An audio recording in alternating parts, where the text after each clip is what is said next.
Hi, it's time for Chapter 9 in the Titanic. When we finish Chapter 8, the Titanic is definitely sinking. And Patty is able to talk to Mr. Andrews, the designer of the ship, who is planning on going down with it. So, Chapter 9, RMS Carpathia, Monday, April 15th, 1912, 1:45 a.m. Captain Arthur Rostron had been at sea for 27 years, yet never before had he given so many orders in so short a time. Plot a new course to the foundering Titanic. Cut off heat and hot water to divert all steam to the engines for maximum speed. Swing out lifeboats. Open gangway doors. Deploy rope ladders. Prepare hot food. Set up first aid stations in the dining saloons. Convert all extra space into quarters for the rescued. Rostron's mind worked furiously. Had he thought of everything? A dark, curly head inserted itself into the captain's line of vision, and a young, accented voice said, "Almost 18 knots. That is a good speed, yes?" Rostron's head whipped around. "What is this boy doing on my bridge?" Cottam, the wireless operator, spoke up. "This is the lad I was telling you about, sir. Ambassador Kirkovich's son.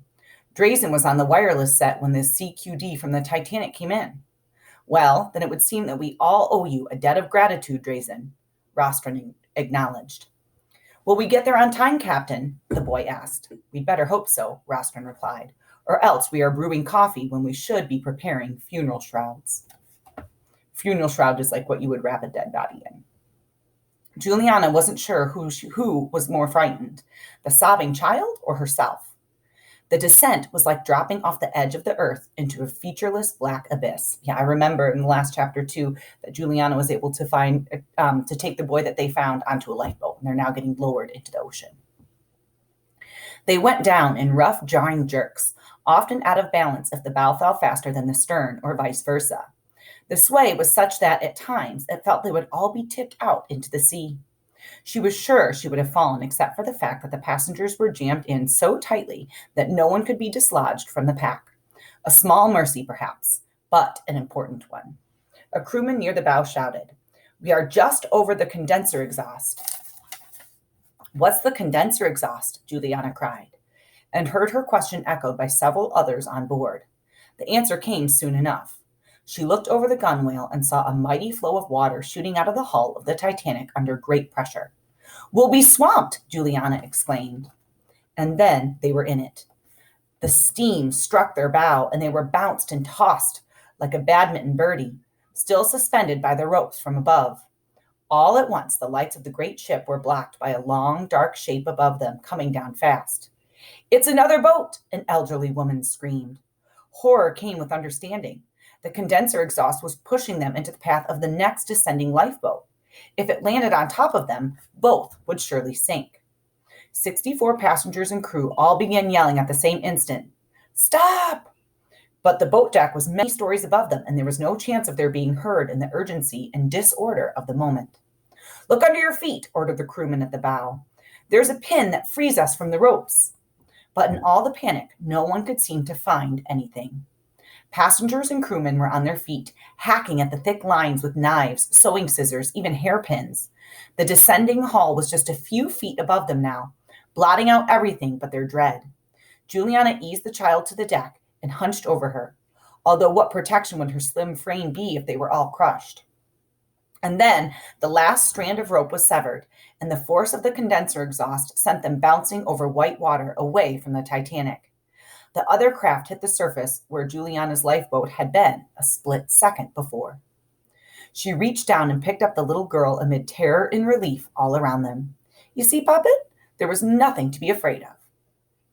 When the last shimmering rocket faded to nothing and winked out in the sky, Captain Smith found himself in a situation unique in his long and illustrious career. He had nothing to do. It was not yet time to release his crew from their duties and declare every man for himself. Aside from that, only one obligation remained to him: to go down with his ship, as sea captains had done since the first primitive raft had been set afloat by the ancients. But right now he stood idle as his officers proceeded with the loading of what few boats remained, and the Marconi operators continued to transmit the distress calls, CQD and SOS. Several ships were on their way, coming hard, but even the closest of them, the Carpathia, was 58 miles away. At the moment the Titanic foundered, her passengers and crew would be on their own. In these icy waters, massive loss of life was inescapable. And he, their captain, could do nothing to prevent it. The feeling of helplessness was also foreign to him and much more painful. He could not keep his mind from reliving every moment of the voyage. Was there something he could have done to prevent this disaster? What if he had resisted Mr. Ismay's call to light the last two boilers? The managing director of the White Star Line had envisioned only headlines of a triumphant early arrival in New York. But while Ismay was his employer, it was the captain who had final authority once the voyage was underway. Would that reduced speed have given the Titanic the precious time to port around the iceberg? He grimaced. Mr. Ismay would have his deadlines all right, but not quite the ones, or would have his headlines all right, but not quite the ones he'd expected, right? Instead of the Titanic arriving early and it's the fastest ship in the world, it's going to be how it sank. A stellar career of spotless decisions, right up until the last one. Perhaps history would forgive E.J. Smith. He would never forgive himself. Some 10 miles distant, the lights of that ship still winked, taunting him. By heaven, they had to be all blind not to have seen his rockets. Blind or criminally indifferent. The master of that vessel was every bit as responsible for what was to come as Smith himself. He looked aft at the activity beyond the bridge. The boat deck was packed with desperate, anxious people. The Titanic's fate was no longer a mystery, even to the rankest landlubber. The forward well deck was gone now, the forepeak poking out of the ocean like a triangular island, the mast and crow's nest at a dizzying angle. The pitch of the deck was becoming more unforgiving as the bow dipped and the stern rose. But most unforgiving of all was the cruel arithmetic of lifeboat berths. Only 2 boats remained to be filled, plus 2 of the smaller Engelhart collapsibles that the crew was laboring to free from the roofs of the wheelhouse and the officers' quarters. Sweeping the ranks of the doomed, his eyes fell on 2 women standing apart from the others, animated by what looked like a heated argument. It was that American suffragist, Mrs. Bronson, and her young daughter. Why on earth were 2 first-class ladies still aboard? He straightened his sagging shoulders. Here was something he could turn his hand to, saving the lives of 2 of his passengers, even if he could not save them all. He joined them by the lattice frame that protected the dome of the grand staircase and wasted no time on pleasantries. Ladies, come with me at once. There is no time to lose. Amelia Bronson balked. I categorically refuse to take a man's place in a lifeboat simply because I am female. Madam, do you see a newspaper reporter anywhere about who will tell the world of your brave but futile gesture? Even if such a person were here, he would be lost and his notebook with him.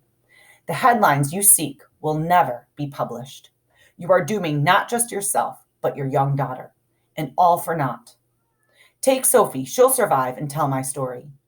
I will not, Sophie seethed. If you do this to me, Mother, I'll make it my mission to ensure that no one ever hears how anxious you were to throw your life away for nothing. But her mother was adamant.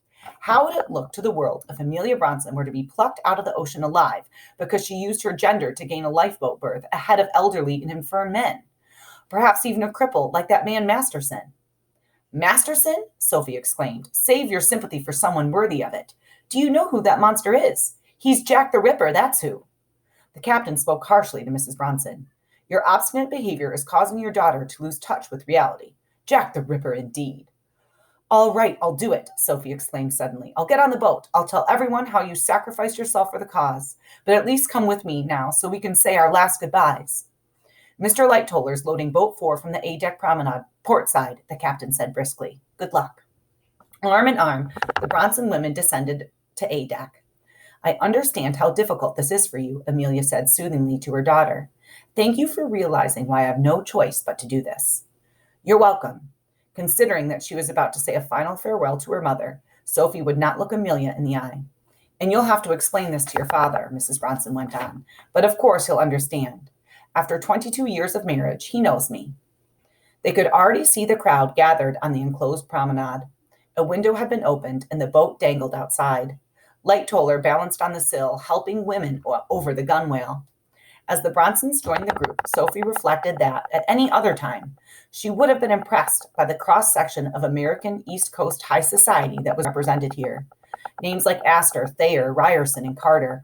Chairs had been set up to serve as steps to the high windowsill. On one of these perched Colonel Astor himself, helping his young wife into boat 4. When she was established in a seat, the renowned tycoon faced Mr. Lightoller. "May I accompany her, sir? She is in a delicate condition." The second officer never changed expression. "No men are allowed until all the women are aboard, sir." Colonel Astor stepped back without a word of argument.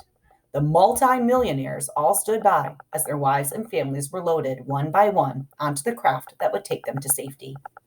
There were tears and tender partings, but the mood was dignified and subdued. From his perch on the sill, Lightoller spotted the Bronsons and motioned them forward. "I'll not be going," the suffragist informed the second officer, "but please put my daughter in the boat." Sophie stepped on the chair, holding onto her mother for dear life. "Hug me, mother, one last time. I'm so scared." "Be strong, my darling girl." Mrs. Bronson climbed up onto the chair and took her daughter into her arms. Sophie's reaction was deliberate and lightning fast. She wrapped one arm around her mother, threw out a slender hip, and used Amelia's own momentum to propel her over the sill and out the window. There were cries of shock as the suffragist tumbled over the gunwale and into the crowded craft. I wondered if Sophie had something like that planned, so she tricked her mom to give her a hug and then pulled her onto the boat.